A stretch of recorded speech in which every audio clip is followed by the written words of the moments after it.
क्या आपने कभी यह गहराई से सोचा है कि आपके घर के मंदिर में रखा हुआ छोटा सा जल से भरा लोटा केवल साधारण पानी नहीं होता, बल्कि वह मां लक्ष्मी को अपने घर बुलाने का एक रहस्यमय साधन हो सकता है? क्या आपको यह जानकारी है कि मंदिर में तांबे या पीतल का लोटा रखने में की गई एक छोटी सी चूक आपके जीवन में अशुभता और बदकिस्मती को बुला सकती है? और क्या आप जानते हैं कि दीपक में केवल रुई की बाती ही नहीं, बल्कि कुछ विशेष चीजें जलाने से पितृदोष और काल सर्प दोष जैसे बड़े संकट भी दूर किए जा सकते हैं? आज का यह वीडियो आपके जीवन की दिशा को पूरी तरह बदल सकता है, क्योंकि इसमें हम उन छिपी हुई और अदृश्य शक्तियों का रहस्य खोलने जा रहे हैं जिनका सीधा संबंध आपके मंदिर के एक लोटे, एक दीपक और एक जल की बूंद से जुड़ा हुआ है। यह केवल पूजा पाठ भर नहीं है, बल्कि यह एक ऐसा गूढ़ रहस्य है जो आपके घर को रोग, दरिद्रता और नकारात्मकता जैसी बाधाओं से मुक्त कर सकता है। यदि आप इस वीडियो को बीच में रोक देंगे तो हो सकता है कि आप ऐसा अद्भुत उपाय जानने से वंचित रह जाएं जो आपके जीवन को चमत्कारिक ढंग से बदलने की ताकत रखता है। यह वीडियो केवल जानकारी नहीं, बल्कि यह एक अदृश्य धरोहर है जो पीढ़ियों से आगे बढ़ती चली आ रही है और आज आपके दरवाजे पर दस्तक दे रही है। तो आइए आरंभ करते हैं आज का यह दिव्य रहस्य। आज हम आपको विस्तार से बताएंगे कि मंदिर में रखा गया लौटा जल इतना विशेष क्यों होता है और इसे किस सही विधि से प्रयोग में लाना चाहिए। साथ ही यह भी समझेंगे कि मंदिर में रखा लौटा किस धातु का होना शुभ है। क्या वह पीतल का होना चाहिए या तांबे का या फिर किसी और धातु का? बहुत से लोग इस बारे में अनजाने में भूल कर बैठते हैं और बाद में पछताना पड़ता है। इसीलिए इस वीडियो में हम आपको बताएंगे कि इन गलतियों से कैसे बचना चाहिए, क्योंकि इनसे जीवन में हानि भी हो सकती है। मंदिर में लौटा जल हमेशा सही प्रकार से रखना आवश्यक है। अब आगे बात करते हैं घर के दीपक की। क्या आपके घर के मंदिर में दीपक तांबे का होना चाहिए या लोहे का या पीतल, कांसे, स्टील या फिर साधारण मिट्टी का दीपक रखना अधिक लाभकारी रहेगा? यदि दीपक का चुनाव सही तरीके से न किया जाए तो घर में अनचाही परेशानियां बढ़ सकती हैं। इसके साथ दीपक की बाती का चुनाव भी अत्यंत आवश्यक है। क्या बाती के लिए कच्चा कलावा लेना उचित होगा या रुई और सूती धागा ही सबसे बेहतर रहेगा? इन छोटी छोटी बातों को हल्के में लेना कई बार भारी पड़ सकता है और इससे पितृदोष, क्षण दोष, काल सर्प दोष या गरीबी जैसी समस्याएं उत्पन्न हो सकती हैं। मेरे मित्रों, यदि आप इस वीडियो को बीच में छोड़ने का सोच रहे हैं तो अभी छोड़ सकते हैं, लेकिन कृपया याद रखिए, यदि आपने लक्ष्मी माता का अपमान किया तो यह आपके जीवन के लिए कभी भी मंगलकारी नहीं रहेगा। बहुत से लोग अक्सर यह सवाल पूछते हैं कि घर के मुख्य द्वार पर जल छिड़कने का सही समय और तरीका क्या है। क्या इसे सुबह स्नान करने के बाद करना चाहिए या बिना स्नान किए भी किया जा सकता है? और क्या यह झाड़ू लगाने से पहले करना उचित है या फिर उसके बाद किया जाना चाहिए? एक और प्रश्न यह भी आता है कि क्या मासिक धर्म के दिनों में भी मुख्य द्वार पर जल छिड़कना या दीपदान करना सही रहेगा? और जब मुख्य द्वार पर जल चढ़ाया जाए तो उसे अंदर की ओर से चढ़ाना चाहिए या बाहर की ओर से? और जो लोग फ्लैट या किराए के मकान में रहते हैं वे भी जानना चाहते हैं कि मुख्य द्वार पर दीपदान और जल छिड़कने का उचित तरीका क्या होगा। आज का यह वीडियो इन्हीं सवालों के सटीक उत्तरों पर आधारित है। सबसे पहले हम जानेंगे कि घर के बाहर और घर के भीतर दीपक जलाने से क्या क्या लाभ होते हैं। विशेषकर जब घर के बाहर दीपक जलाया जाता है तो उसके 5 बड़े फायदे मिलते हैं, जिनके बारे में सुनकर आप भी आश्चर्यचकित हो जाएंगे। भगवान की पूजा में दीपक जलाने का महत्व तो हर कोई जानता है। हिंदू धर्म में शुद्ध देसी घी या सरसों के तेल का दीपक जलाना अत्यंत शुभ माना जाता है। तिल के तेल का दीपक भी जलाया जाता है। परंतु ध्यान रहे कि भगवान के सामने दीप जलाना केवल पूजा का एक साधारण हिस्सा नहीं है, बल्कि घर के भीतर और बाहर दीप जलाने से अनेक प्रकार के लाभ प्राप्त होते हैं। दीपक जलाने से न केवल सकारात्मक ऊर्जा उत्पन्न होती है, बल्कि इसके 5 बड़े फायदे भी बताए गए हैं। तो आइए एक एक करके समझते हैं। पहला लाभ यह है कि दीपक जलाने से पृथ्वी से अंधकार दूर होता है। घर में दीपक जलने से केवल भौतिक अंधेरा ही समाप्त नहीं होता, बल्कि यह घर में फैली नकारात्मक ऊर्जा को भी बाहर कर देता है। जिस स्थान पर दीपक जलता है वहां पर सकारात्मक ऊर्जा का वास होता है। और स्वाभाविक है कि जहां सकारात्मक ऊर्जा का प्रवाह होगा वहां भगवान का वास भी होगा। इसीलिए संध्या समय अंधेरा फैलने से पहले दीपक जलाना अत्यंत शुभ माना गया है। तेल से जलने वाले दीपक का असर उसके बुझने के बाद भी लगभग आधा घंटा तक बना रहता है, जबकि शुद्ध देसी घी से जला हुआ दीपक वातावरण को लगभग 4 घंटे तक सकारात्मक बनाए रखता है। दूसरा लाभ यह है कि दीपक जलाने का वैज्ञानिक महत्व भी है। जब घर में शुद्ध घी या सरसों के तेल का दीपक जलता है तो उससे उठने वाला धुआं घर के वातावरण में सात्विकता को बढ़ाता है। यह धुआं हानिकारक तत्वों को नष्ट करता है और वातावरण को शुद्ध और पवित्र बनाता है। तीसरा लाभ यह है कि जिस घर में भगवान के सामने दीपक जलता है उस घर में माता लक्ष्मी की कृपा बनी रहती है। वहां पर सुख और समृद्धि का वास होता है। यदि दीपक को पूर्व दिशा में रखा जाए तो घर के लोगों की आयु बढ़ती है, और यदि दीपक उत्तर दिशा में रखा जाए तो धन संपन्नता में वृद्धि होती है। दीपक न केवल अंधकार को दूर करता है बल्कि हमारे जीवन को भी प्रकाश की ओर अग्रसर करता है। चौथा लाभ यह है कि दीपक जलाने से बीमारियां घर से दूर रहती हैं। परिवार के सभी सदस्यों का स्वास्थ्य अच्छा बना रहता है। विशेषकर यदि दीपक में एक लौंग डालकर जलाया जाए तो इसका असर और भी प्रभावशाली होता है। यह त्वचा संबंधी रोगों को दूर करने में सहायता करता है। पांचवां लाभ यह है कि दीपक शुभ शक्तियों को अपनी ओर आकर्षित करता है। सनातन धर्म की मान्यता है कि जिस घर में प्रतिदिन प्रातः और सायं दीप जलाया जाता है वहां कभी अंधकार नहीं टिकता। ऐसा घर शुभ शक्तियों को अपनी ओर खींचता है और यह घर के लिए अत्यंत कल्याणकारी होता है। तो मित्रों, अब हम जान लेते हैं कि मुख्य द्वार पर जल छिड़कने का सही समय और सही तरीका क्या होता है। यदि आप अपने घर के मुख्य दरवाजे पर जल चढ़ाना चाहते हैं तो सबसे पहले यह याद रखना चाहिए कि उस जल को रात में सोने से पहले ही एक पात्र में भरकर अलग से रख देना चाहिए।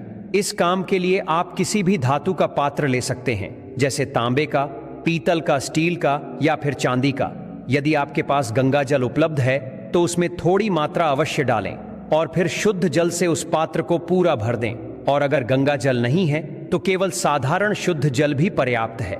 अब इस भरे हुए पात्र को रात भर अपने घर की रसोई में ही रखें और अगले दिन सुबह उठते ही सबसे पहले उसी जल को लेकर घर के मुख्य द्वार पर छिड़क दें। मुख्य द्वार पर सुबह सुबह सबसे पहले डाला गया जल घर की हर समस्या को दूर करने की शक्ति रखता है। यदि आप नकारात्मक ऊर्जा, मानसिक तनाव, आर्थिक तंगी या वास्तु दोष से जूझ रहे हैं तो यह उपाय आपके लिए बहुत लाभकारी होगा। रसोई में रखा जल जब मुख्य द्वार पर छिड़का जाता है तो उससे घर की अनेक प्रकार की बाधाएं समाप्त हो जाती हैं। यह साधन न केवल वास्तु दोष और पितृदोष को शांत करता है बल्कि तंत्र मंत्र, बुरी नजर और अशुभ शक्तियों के प्रभाव को भी समाप्त कर देता है। इस उपाय को निरंतर करते रहने से घर में सुख समृद्धि बनी रहती है और परिवार के सदस्य रोगों से भी बचे रहते हैं। इस जल को हमेशा सूर्योदय से पहले मुख्य द्वार पर छिड़कना चाहिए।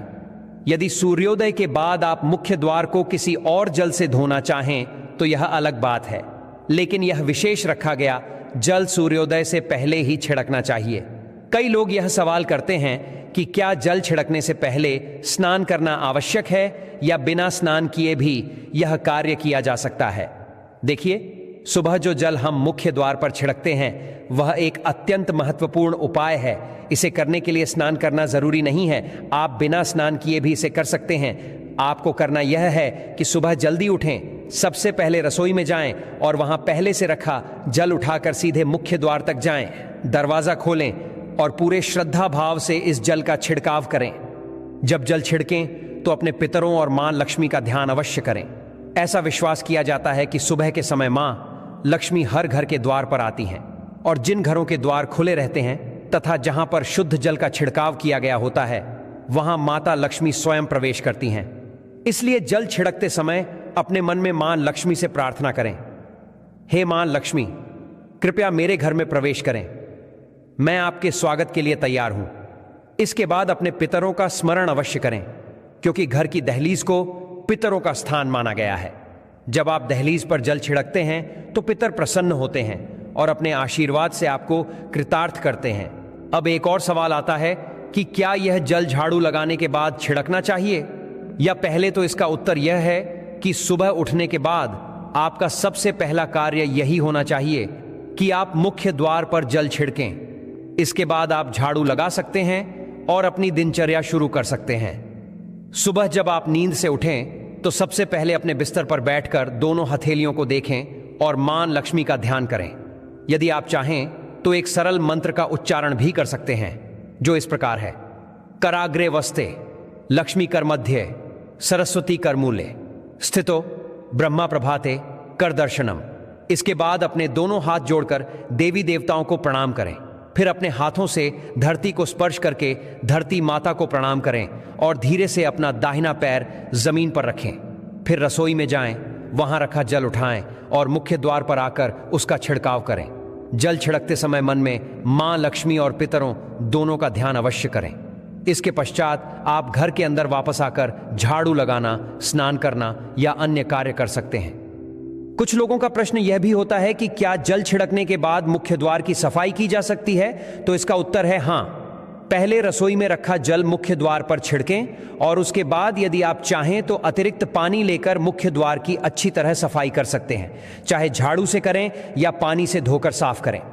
अब कई लोग यह पूछते हैं कि अगर वे फ्लैट में रहते हैं या किराए के एक कमरे में रहते हैं तो जल का छिड़काव और दीपदान कहां करें? तो इसका सीधा उत्तर है कि आप जहां रहते हैं वहां का मुख्य द्वार ही माने। जिस दरवाजे पर आपका नाम लिखा हो या जहां आपकी नेम प्लेट लगी हो उसी को मुख्य द्वार समझें और वहीं जल छिड़कें और दीपदान करें। यदि आप केवल एक ही कमरे में रहते हैं तो उस कमरे के दरवाजे को ही मुख्य द्वार माने और वहां यह कार्य करें। अगला सवाल यह आता है कि क्या मासिक धर्म के दिनों में मुख्य द्वार पर जल छिड़का जा सकता है और दीपदान किया जा सकता है? तो इसका उत्तर यह है कि जल छिड़कने के लिए मासिक धर्म का कोई प्रभाव नहीं पड़ता। आप उन दिनों में भी जल छिड़क सकती हैं, लेकिन दीपदान, क्योंकि यह कार्मिक पूजा में आता है, इसलिए इसे केवल शुद्ध अवस्था में ही किया जाना चाहिए, अर्थात मासिक धर्म समाप्त होने के बाद ही दीपदान करना चाहिए। इसके अलावा एक और प्रश्न पूछा जाता है कि क्या मंदिर में जल रखना आवश्यक है, और यदि रखा गया जल है तो उसे क्या करना चाहिए? शास्त्रों में यह स्पष्ट कहा गया है कि घर के मंदिर में एक लोटा जल अवश्य रखना चाहिए। जल ऊर्जा को संचित करने का सबसे सशक्त साधन है। जब हम पूजा करते हैं, भगवान का नाम लेते हैं, मंत्र जपते हैं या प्रार्थना करते हैं तो उन सब की सकारात्मक ऊर्जा उस जल में एकत्रित हो जाती है। यही कारण है कि मंदिर में जल रखना आवश्यक बताया गया है। सुबह पूजा करते समय मंदिर में एक लोटा जल अवश्य रखें और दीपक जलाएं। यह जल और अग्नि के संतुलन का प्रतीक है। पूजा संपन्न होने के बाद इस जल का उपयोग किसी शुभ कार्य में करें, जैसे घर में छिड़काव करना या पौधों में डालना। इससे घर का वातावरण और अधिक सकारात्मक होता है। हर सुबह जब आप पूजा के लिए मंदिर जाएं, तो सबसे पहले उसी रखे हुए जल का प्रयोग करें। आप चाहे तो उसे पूरे घर में छिड़क सकते हैं। यह जल आपके घर को पवित्र करता है, क्योंकि यह सकारात्मक ऊर्जा से भरा हुआ होता है। इसके प्रभाव से कई बीमारियां दूर हो जाती हैं और नकारात्मक शक्तियां घर में प्रवेश नहीं कर पाती। अगर आप हर रोज इस जल का छिड़काव करते रहेंगे तो आपके घर की परेशानियां धीरे धीरे दूर होने लगेंगी। कई बार लोग यह शिकायत करते हैं कि दवाइयां असर नहीं कर रही। ऐसे समय में यदि दवाइयों के साथ रोगी को इस जल का सेवन कराया जाए तो दवाइयां अधिक प्रभावशाली हो जाती हैं। यदि परिवार में आए दिन विवाद और झगड़े होते हों तो घर के हर सदस्य को इस जल की थोड़ी थोड़ी मात्रा पीनी चाहिए। इससे उनके विचार धीरे धीरे सकारात्मक होने लगते हैं और घर में शांति और आपसी मेलजोल बढ़ता है। यदि आपका कोई कारोबार या दुकान है तो वहां पर भी इस जल का छिड़काव करें। इससे व्यापार में सफलता मिलती है और कठिनाइयों से बचाव होता है, क्योंकि यह जल सकारात्मक शक्ति से भरपूर होता है। अब समझते हैं कि मंदिर में जल क्यों रखा जाता है। जल को अमृत कहा गया है और यह देवी देवताओं के लिए बहुत ही पवित्र माना गया है। मंदिर में एक लोटा जल रखना उतना ही जरूरी है जितना कि रोज का भोजन करना। जब हम भगवान की पूजा करते हैं तो तांबे या पीतल के बर्तन में एक लोटा जल रखना चाहिए। यह जल हमारे जीवन के दुखों को समाप्त करने में मदद करता है। यदि कोई रोज भगवान को भोजन अर्पित नहीं कर पाता तो केवल एक लोटा जल रख देने से भी पूजा पूरी मानी जाती है। अगले दिन सुबह यह जल प्रसाद स्वरूप ग्रहण करना चाहिए, लेकिन ध्यान रखें कि यह जल तुलसी में अर्पित नहीं करना चाहिए, क्योंकि यह सभी देवी देवताओं द्वारा स्वीकार किया जाता है। हाँ, यदि घर में लड्डू गोपाल या राधा कृष्ण की मूर्ति हो और आप उनके सामने जल रखते हैं, तो अगले दिन वह जल तुलसी को अर्पित कर सकते हैं। मंदिर में रखा जल सुबह अपनी आंखों पर डालने से दृष्टि तेज होती है और आंखों की बीमारियां दूर हो सकती हैं। शास्त्रों के अनुसार जो लोग मंदिर में जल नहीं रखते, उनके घर में कष्ट और अभाव आते हैं और परिवार परेशानियों से घिर जाता है। आप चाहें तो इस लोटे में फूल आदि डालकर रख सकते हैं, यह और भी शुभ माना जाता है। मंदिर का जल रसोई में सात्विक भोजन बनाने या पीने में भी काम आ सकता है, लेकिन यदि घर में प्याज लहसुन का प्रयोग होता है तो यह जल खाने में नहीं डालना चाहिए। घर के सभी सदस्य इस जल को थोड़ी थोड़ी मात्रा में पी सकते हैं और शेष जल पौधों में डाल सकते हैं। यह जल कभी व्यर्थ नहीं होता। यदि इसका सही प्रयोग किया जाए तो यह जीवन की बहुत सी कठिनाइयों को दूर कर सकता है। मंत्रों से अभिमंत्रित जल अत्यंत शक्तिशाली होता है और देवताओं का आशीर्वाद अपने में समेटे रहता है। इस जल का प्रयोग करने से जीवन में सकारात्मक परिवर्तन आते हैं। यदि आप इस जल को नियमित रूप से पीने, भोजन में उपयोग करने, घर में छिड़कने, पौधों में डालने, व्यापार स्थल पर छिड़कने, बच्चों की किताबों और तिजोरी पर छिड़कने की आदत बना लें, तो निश्चित रूप से अद्भुत परिणाम देखने को मिलेंगे। इसी तरह यदि रसोई का रखा हुआ जल अपने घर के मुख्य द्वार पर रख दिया जाए तो इसका असर बहुत जल्दी दिखाई देता है, परंतु इसके लिए नियमित रूप से नियम बनाकर करना जरूरी है, तभी इसका पूरा लाभ मिलता है। कई बार लोगों को यह परेशानी होती है कि मंदिर के जल में कीड़े मकोड़े पड़ जाते हैं, तो इसे पूजा के बाद ढक कर रखना चाहिए। किसी प्लेट या कटोरी से ढक देने पर अगली सुबह यह जल शुद्ध और साफ रहता है और इसे किसी भी शुभ काम में इस्तेमाल किया जा सकता है। जब भी आप मुख्य द्वार पर जल छिड़कें तो मन ही मन ओम गणपतये नमः बोलना चाहिए। अब जानते हैं दीपक किस धातु का होना चाहिए। यदि घर में गलती से गलत पदार्थ का दीपक रखा गया तो इसका नकारात्मक असर पूरे परिवार पर पड़ सकता है। स्टील के दीपक से पूजा करने से शनिदेव नाराज होते हैं। लोहे का दीपक भी अशुभ माना गया है, क्योंकि इससे घर में दरिद्रता आती है। आजकल कांच के दीपक भी मिलते हैं, लेकिन इन्हें घर में बिल्कुल भी नहीं लाना चाहिए, क्योंकि यह राहु और केतु को क्रोधित कर देते हैं और घर में अशांति फैलती है। तांबे, पीतल और मिट्टी के दीपक सबसे शुभ और मंगलकारी माने जाते हैं, क्योंकि यह लक्ष्मी माता को आकर्षित करते हैं और शनि राहु केतु के दुष्प्रभाव को कम करते हैं। मिट्टी का दीपक तो सबसे उत्तम है। कच्चा कलवा और रुई की बाती से जलने वाला दीपक ही उपयोग करना चाहिए, यही घर में सुख समृद्धि लाता है। अब मंदिर में घंटी बजाने का महत्व समझते हैं। शास्त्रों में कहा गया है कि जैसे ही घंटी का स्वर गूंजता है, वैसे ही जितनी भी साधना, जप, तप, दान और पुण्य चल रहे होते हैं, उनका फल साधक को मिल जाता है। इसी तरह पूजा के समय ताली बजाना भी बहुत फलदायी होता है। जब हम भजन करते हैं या पूजा में डूबे होते हैं और ताली बजाते हैं, तो उससे भी पुण्य हमारे खाते में आ जाता है और भाग्य उज्जवल होता है। मंदिर या घर में गरुड़ घंटी का नाद विशेष रूप से शुभ माना गया है, परंतु बच्चों को खेल के रूप में घंटी नहीं देनी चाहिए। घंटी का नाद केवल पूजा और भजन के समय ही नमस्कार दोस्तों, हर हर महादेव, ओम नमः शिवाय। आज का ये वीडियो बहुत ही महत्वपूर्ण है, कृपया वीडियो को ध्यान लगाकर देखना। भारतीय उपमहाद्वीप और दुनिया के अन्य उष्णकटिबंधीय क्षेत्रों में बहुतायत से पाया जाने वाला एक अत्यंत महत्वपूर्ण औषधीय पौधा है। इसका नाम ही इसके सबसे प्रमुख गुण को दर्शाता है, पुनः अर्थात फिर से और नव अर्थात नया। यह पौधा शरीर को फिर से नया जीवन और ऊर्जा प्रदान करने की क्षमता रखता है, इसीलिए इसे काला बिछुआ कहा जाता है। आयुर्वेद में इसे शोथ, अग्नि, सूजन कम करने वाली और रसायन कायाकल्प करने वाली औषधियों में प्रमुख स्थान दिया गया है। ये पौधा आमतौर पर जमीन पर फैलकर बढ़ता है और इसकी शाखाएं पतली, बैंगनी या हरे रंग की होती हैं। पत्तियां अंडाकार या थोड़ी लंबी, मांसल और खुरदुरी होती हैं। इसके फूल बहुत छोटे, गुलाबी या सफ़ेद रंग के होते हैं जो गुच्छों में लगते हैं। बारिश के मौसम में ये पौधा हर जगह उग जाता है और गर्मी के मौसम में अक्सर सूख जाता है, लेकिन इसकी जड़ें ज़मीन में जीवित रहती हैं और बारिश आते ही फिर से हरी भरी हो जाती हैं। यही इसका पुनर्नवा गुण है। आयुर्वेदिक दृष्टिकोण से काला बिछुआ के गुणों का विश्लेषण करें तो इसका रस स्वाद तिक्त, कड़वा मधुर मीठा और कषाय कसला होता है। इसका गुण प्रकृति लघु या हल्का और रूक्ष सूखा है। इसका वीर्य तासीर उष्ण गर्म होता है और विपाक पाचन के बाद का प्रभाव कटु तीखा होता है।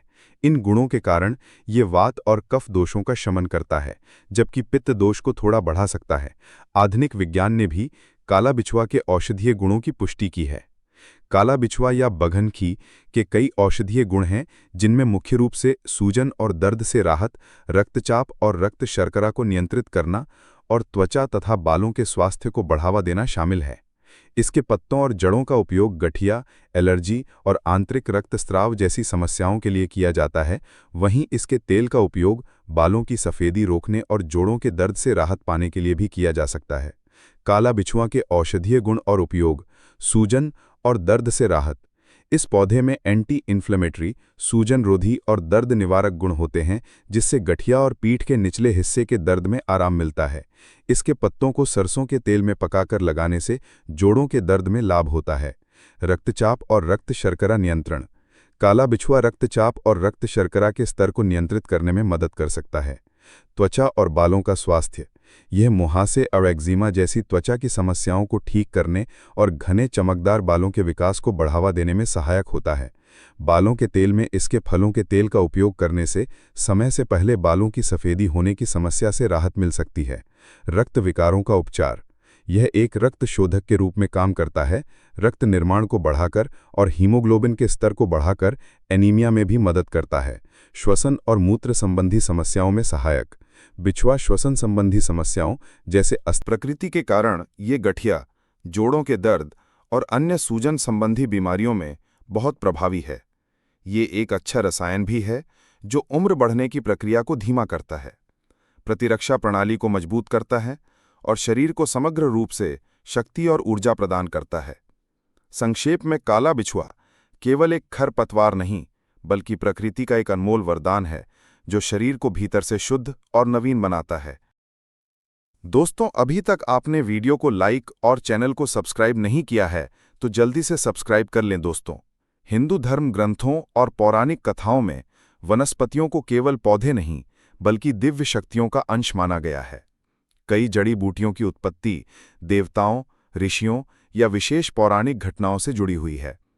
काला बिछुआ के संदर्भ में किसी एक विशिष्ट और सीधी उत्पत्ति कथा का वर्णन प्रमुख पुराणों में मिलना दुर्लभ है, लेकिन इसके गुणों और नाम के आधार पर कई प्रतीकात्मक और आध्यात्मिक व्याख्याएं की जाती हैं जो इसकी दिव्यता को स्थापित करती हैं।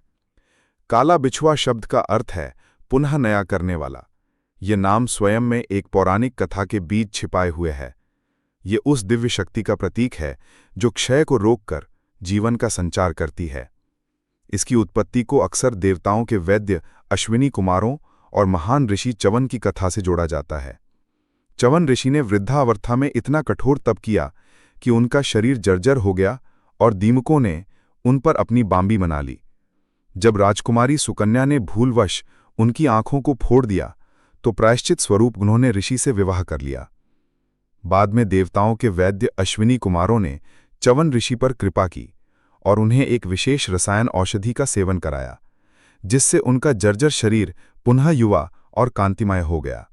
इस मिश्रण को च्यवनप्राश के नाम से जाना जाता है। लोक मान्यता और कई आयुर्वेदिक परंपराओं का मानना है कि जिन दिव्य जड़ी बूटियों से ये कायाकल्प संभव हुआ, उनमें काला बिछुआ की प्रमुख भूमिका थी। इस प्रकार काला बिछुआ की उत्पत्ति उस दिव्य ज्ञान से मानी जाती है जो जरा, बुढ़ापे और मृत्यु पर विजय पाने की क्षमता रखता है। एक अन्य प्रतीकात्मक व्याख्या के अनुसार काला बिछुआ की उत्पत्ति अमृत मंथन के समय पृथ्वी पर गिरी अमृत की बूंदों से हुई। जब देवता और असुरों के बीच अमृत के लिए संघर्ष हो रहा था तो भगवान विष्णु के हाथों से अमृत और जीवनदायिनी गुणों के कारण इसे भी उन्हीं अमृत सिंचित जड़ी बूटियों में से एक माना जाता है। इसके अलावा काला बिछुआ का संबंध भूमि देवी पृथ्वी और वर्षा के देवता इंद्र से भी जोड़ा जाता है। गर्मी के मौसम में जब पृथ्वी सूख जाती है और काला बिछुआ का पौधा भी मृत प्राय हो जाता है, तब इंद्र की कृपा से होने वाली वर्षा से पृथ्वी में और उस पौधे में पुनः जीवन का संचार होता है। ये चक्र प्रकृति के शाश्वत नवीनीकरण का प्रतीक है। इस दृष्टिकोण से काला बिछुआ स्वयं पृथ्वी माता का आशीर्वाद है, जो हर वर्षा ऋतु में मानवता के स्वास्थ्य लाभ के लिए स्वयं को पुनः नया करके प्रकट होती है। यद्यपि कोई एक सीधी कहानी ना हो, लेकिन आयुर्वेद के प्राचीनतम ग्रंथों जैसे चरक संहिता और सुश्रुत संहिता में काला बिछुआ का विस्तृत वर्णन मिलता है। इन ग्रंथों को भी दिव्य ज्ञान का स्रोत माना जाता है, जिसे ब्रह्मा ने प्रजापति को, प्रजापति ने अश्विनी कुमारों को और फिर इंद्र के माध्यम से ये ज्ञान भारद्वाज और अन्य ऋषियों तक पहुंचा। इस दिव्य ज्ञान श्रृंखला का हिस्सा होना ही काला बिछुआ की उत्पत्ति को देवत्व से जोड़ता है। ये मात्र एक पौधा नहीं, बल्कि ऋषियों द्वारा मानवता को दिया गया एक दिव्य वरदान है, जो शरीर और आत्मा का नवीनीकरण करता है।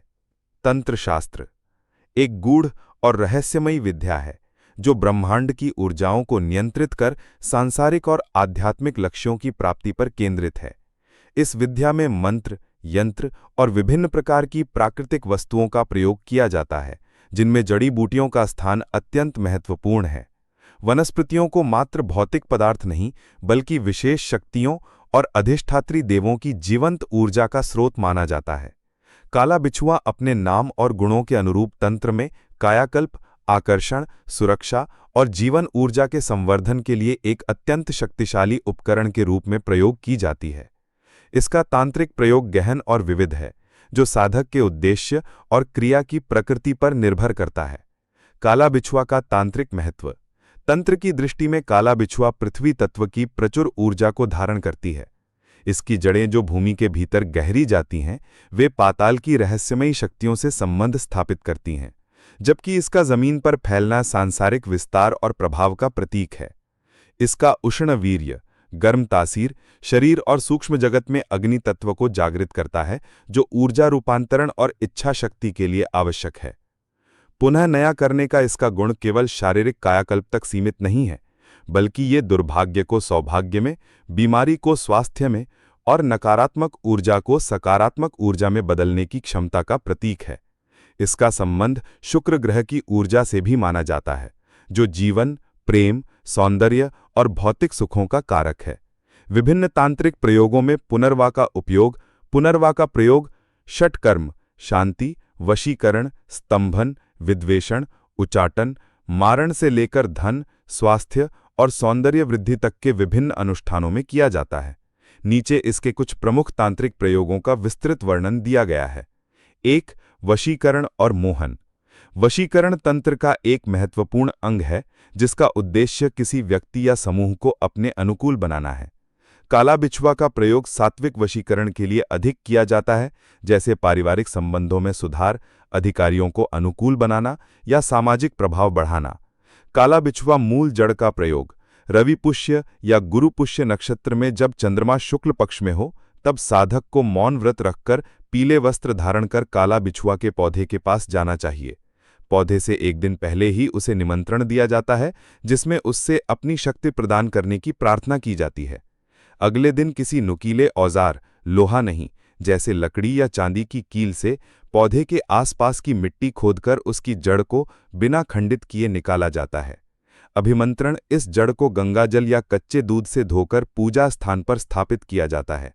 फिर शुक्र मंत्र ओम ध्रीम ध्रौस शुक्राय नमः या कामदेव मंत्र ओम क्लीम कामदेवाय के नमः की कम से कम 11 माला जाप करके इसे अभिमंत्रित किया जाता है। धारण इस अभिमंत्रित कांटे जड़ के एक छोटे से टुकड़े को चांदी के तावीज में भरकर गले या दाहिनी भुजा में धारण करने से व्यक्ति के ऑरा आभामंडल में एक चुंबकीय आकर्षण उत्पन्न होता है। इससे लोग उसकी बातों से प्रभावित होने लगते हैं और उसके प्रति आकर्षित होते हैं। काला बिछुआ तिलक विधि। सफेद काला बिछुआ की जड़ को सफेद चंदन, कपूर और गाय के घी के साथ पत्थर की सिल पर घिसा जाता है।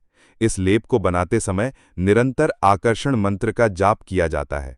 प्रयोग इस तैयार तिलक को माथे पर लगाने से देखने वाले पर सम्मोहन या मोहन प्रभाव पड़ता है। ये व्यावसायिक बैठकों, साक्षात्कारों या किसी विशेष व्यक्ति से मिलते समय बहुत प्रभावी माना जाता है। 2. पुष्टिकर्म और रसायन प्रयोग। तंत्र में पुष्टिकर्म का अर्थ है जीवन के सभी क्षेत्रों में पोषण और वृद्धि करना, चाहे वो स्वास्थ्य हो, धन हो या आयु। शारीरिक कायाकल्प विधि। सफेद पुनर्वा की जड़ के चूर्ण को गाय के दूध के साथ मिलाकर लगातार 40 दिनों तक सेवन करने का विधान है। इस प्रयोग के दौरान ब्रह्मचर्य, सात्विक भोजन और भूमि शयन जैसे नियमों का पालन करना होता है। माना जाता है कि ये प्रयोग शरीर की धातुओं को पुष्ट कर, झुर्रियों को मिटाकर और बालों को फिर से मंत्र गाइएगा। इन दांसर ओम श्री ह श्री कमले कमलालया प्रसिद्ध प्रसिद्ध श्री ह श्री ओम महालक्ष्मी नमः से 108 बार अभिमंत्रित करें। स्थापना: इस अभिमंत्रित जड़ को एक लाल कपड़े में बांधकर अपनी तिजोरी, गल्ले या व्यापारिक प्रतिष्ठान के पूजा स्थल पर रखने से धन का प्रवाह बढ़ता और आर्थिक बाधाएं दूर होती हैं। 3. स्तंभन और शत्रु बाधा निवारण। स्तंभन का अर्थ है किसी चीज को रोक देना। इसका प्रयोग शत्रु की बुद्धि, गति या उसके द्वारा किए जा रहे किसी बुरे कार्य को रोकने के लिए किया जाता है। शत्रु बुद्धि स्तंभन। विधि: शनिवार या अमावस्या की रात को शमशान या किसी निर्जन स्थान पर उगी हुई काला बिछुआ की जड़ लाई जाती है। इस जड़ को भैंस के मूत्र में डुबोकर रखा जाता है और उस पर शत्रु का नाम लेते हुए स्तंभन मंत्र का जाप किया जाता है। प्रयोग: इस जड़ को शत्रु के घर की दिशा में गाड़ देने या उसके रास्ते में फेंक देने से उसकी बुद्धि भ्रमित हो जाती है और वह स्वयं ही वह जगह छोड़कर चला जाता है। यह प्रयोग अत्यंत सावधानी की मांग करता है क्योंकि इसका दुरुपयोग नकारात्मक कर्म बनाता है। सुरक्षा कवच निर्माण। विधि: काला बिछुआ की जड़, असाध्य या अपामार्ग की जड़ और काले धतूरे की जड़, इन तीनों को बराबर मात्रा में लेकर एक काले धागे में बांधा जाता है। इसे हनुमान जी के मंदिर में ले जाकर उनके चरणों से स्पर्श कराकर ओम हन हनुमते रुद्रात्मकाय हुम फट इदाय शीले केबायोटे की तय मंत्र से सिद्ध किया जाता है। धारण: इसे ताबीज के रूप में गले में या कमर में धारण करने से ऊपरी बाधाओं, भूत प्रेत, टोने टोटके और शत्रुओं के गुप्त प्रहारों से रक्षा होती है। ये एक शक्तिशाली सुरक्षा कवच का काम करता है। 4. उचाटन और विद्वेषण। Repulsion and creating discord. ये तामसिक प्रयोग हैं जिनका उद्देश्य किसी व्यक्ति को किसी स्थान या व्यक्ति से दूर करना या दो लोगों के बीच शत्रुता पैदा करना है। इनका पेन का प्रयोग केवल तभी उचित माना जाता है जब कोई अनैतिक संबंध तोड़ना हो या किसी बुरी संगत से किसी को छुड़ाना हो। उच्चाटन प्रयोग। विधि: कौए और उल्लू के पंख के साथ काला बिछुआ की जड़ को जलाकर उसकी भस्म तैयार की जाती है। इस भस्म को उच्चाटन मंत्रों से अभिमंत्रित किया जाता है। प्रयोग: इस भस्म को जिस व्यक्ति का उच्चाटन करना हो उसके सिर पर या उसके घर में चुपके से डाल देने से उसका मन उस स्थान से उचट जाता है और वह स्वयं ही वह जगह छोड़कर चला जाता है। 5. शांति कर्म। शांति कर्म का उद्देश्य ग्रहों के दुष्प्रभाव, बीमारियों और घर में व्याप्त नकारात्मक ऊर्जा को शांत करना है। ग्रह शांति विधि: यदि कुंडली में शुक्र ग्रह कमजोर या पीड़ित हो तो शुक्रवार के दिन काला बिछुआ पौधे की पूजा की जाती है। उसकी जड़ का एक टुकड़ा सफेद कपड़े में लपेटकर सफेद धागे से बांधकर भुजा में धारण करने से शुक्र ग्रह के नकारात्मक प्रभाव शांत होते हैं। ग्रह क्लेश निवारण विधि: काला बिछुआ की जड़ को गंगा जल में घिसकर उस जल का पूरे घर में छिड़काव करने से घर की नकारात्मक ऊर्जा, वास्तुदोष और सदस्यों के बीच का मनमुटाव समाप्त होता है। इसे शांति जल कहा जाता है और इसे हर पूर्णिमा को दोहराया जा सकता है। सावधानियां और नियम। पुनवा का तांत्रिक प्रयोग करते समय कुछ विशेष नियमों का पालन करना अनिवार्य है। वनस्पति को प्राप्त करने से पहले उससे प्रार्थना और निमंत्रण देना आवश्यक है। उसे कभी भी लोहे के औजार से नहीं काटना चाहिए। प्रयोग के दौरान साधक को अपनी ऊर्जा की शुद्धि, मंत्रों का सही उच्चारण और पूर्ण श्रद्धा बनाए रखनी चाहिए। तामसिक प्रयोगों से बचना चाहिए क्योंकि वे अंततः साधक को ही हानि पहुंचाते हैं। किसी भी गंभीर तांत्रिक प्रयोग को करने से पहले एक योग्य गुरु का मार्गदर्शन अत्यंत आवश्यक है क्योंकि अधूरी जानकारी और गलत प्रक्रिया से परिणाम विपरीत भी हो सकते हैं। संक्षेप में, काला बिछुआ तंत्रशास्त्र में एक बहुआयामी वनस्पति है जो जीवन के लगभग हर पहलू को प्रभावित करने की क्षमता रखती है। ये साधक की इच्छा और उसकी साधना की पवित्रता के अनुसार फल देती है। एक रोगी के लिए यह जीवनदायिनी औषधि है तो एक तांत्रिक के लिए यह ब्रह्मांडीय ऊर्जा को साधने का एक शक्तिशाली माध्यम। 4. काला बिछुआ पौधे का ज्योतिषीय प्रयोग। ज्योतिष जिसे वेद का नेत्र कहा गया है, ग्रहों और नक्षत्रों की चाल का अध्ययन कर पृथ्वी और उसके निवासियों पर पड़ने वाले प्रभावों का विश्लेषण करता है। ये केवल भविष्यवाणियां करने का विज्ञान नहीं है, बल्कि ग्रहों की नकारात्मक ऊर्जा को शांत करने और सकारात्मक ऊर्जा को बढ़ाने के लिए विभिन्न उपाय भी सुझाता है। इन उपायों में रत्न, मंत्र, दान